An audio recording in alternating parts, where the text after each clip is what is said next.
Assalamualaikum warahmatullahi wabarakatuh. Salam sejahtera untuk kita semua. Jumpa lagi dengan saya Sungkono. Pada kesempatan kali ini saya akan menyampaikan materi tentang fungsi komposisi.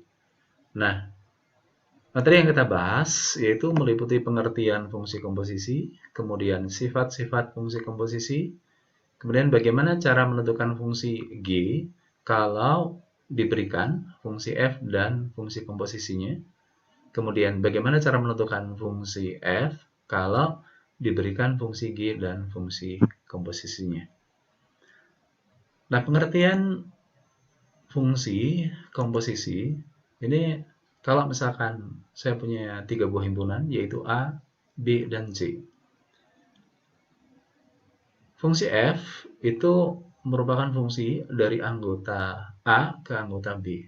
Kemudian fungsi G itu fungsi dari anggota B ke anggota C.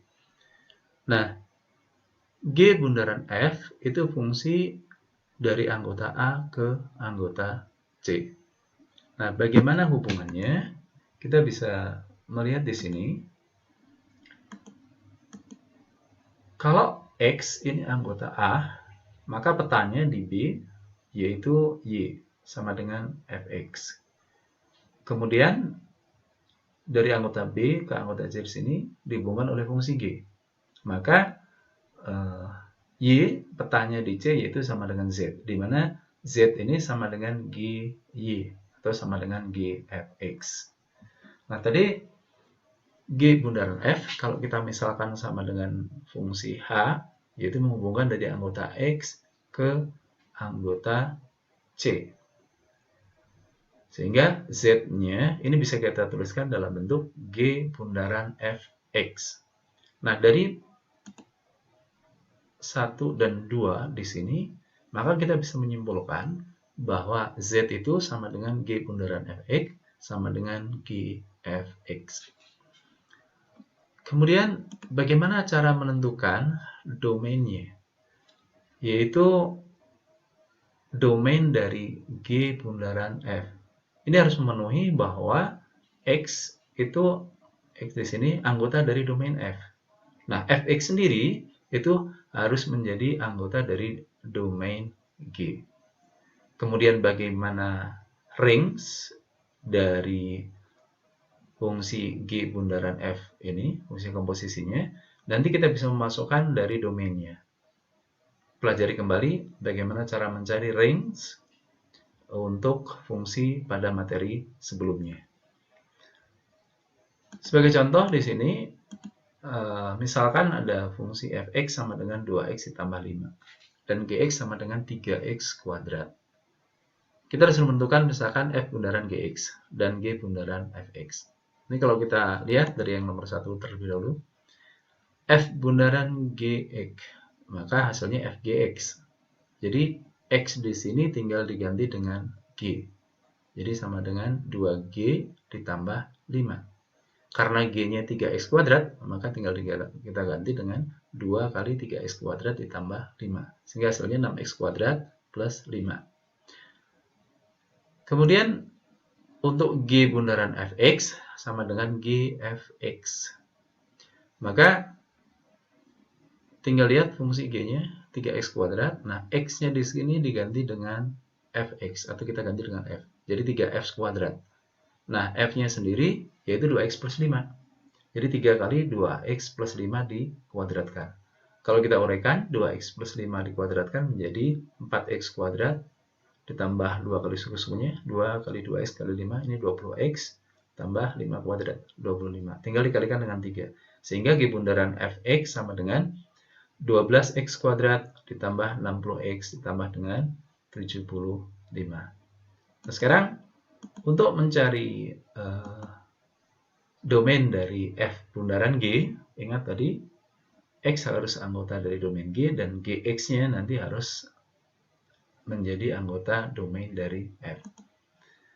Di sini kalau kita perhatikan Fx adalah fungsi linear, sehingga domainnya adalah bilangan real.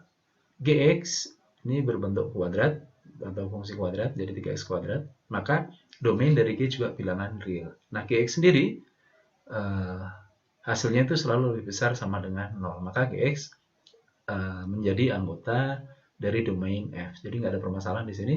Maka domain dari F bundaran G-nya yaitu berupa bilangan real. Nah, sekarang bagaimana dengan ringnya?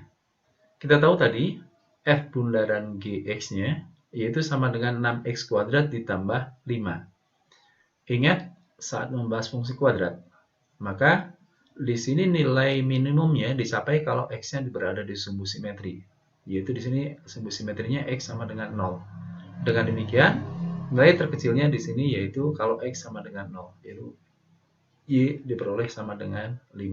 Sehingga ring dari f bundaran G-nya yaitu y lebih besar sama dengan 5. Kemudian untuk yang kedua, yang bagian D, domain dari G bundaran F, maka X-nya harus anggota dari DF, dan Fx-nya anggota dari domain G. Nah, di sini tadi ingat, ini linear, maka X-nya bilangan real, kemudian Gx ini berubah fungsi kuadrat, maka domain dari G juga bilangan real. Sehingga Fx-nya ini juga berubah bilangan real, maka Fx merupakan anggota dari domain dari G. Jadi domain dari G bundaran F diperoleh berupa himpunan bilangan real. Bagaimana cara menentukan ringnya? Kembali di sini G bundaran F-nya tadi kita dapatkan berupa fungsi kuadrat, yaitu 12x kuadrat ditambah 60x ditambah dengan 75. Untuk mencari ringnya dari mana sampai kemana, tinggal kita masukkan saja di sini untuk sumbu simetrinya. Maka nanti akan diperoleh nilai y-nya sama dengan 0. Sehingga ringnya dimulai dari 0 sampai tak hingga. Jadi ring dari G bundaran F, y lebih besar sama dengan 0. Oke, contoh lain, di sini diberikan ada fungsi fx sama dengan x ditambah 2. Dan gx sama dengan akar dari x min 2. Kita disuruh menentukan f bundaran G1 dan nilai dari G bundaran F1. Oke, kita perhatikan di sini kalau kita hitung nanti silahkan dicek F bundaran G itu domainnya yaitu X lebih besar sama dengan 2. Sehingga kalau kita disuruh menghitung F bundaran G1 itu tidak terdefinisi. Karena di sini 1 kurang dari tidak memenuhi domain dari F bundaran G ini. Kemudian yang kedua, G bundaran F1. G bundaran F1 kita cek nanti G bundaran F domainnya yaitu X lebih besar sama dengan 0. Maka kalau kita hitung G bundaran F-nya, kita peroleh G bundaran Fx sama dengan akar X. Sehingga tidak ada permasalahan di sini kalau kita disuruh menghitung G bundaran F1 yaitu sama dengan akar 1, diperoleh 1. Oke, nanti kita lanjutkan ke sifat-sifat komposisi fungsi.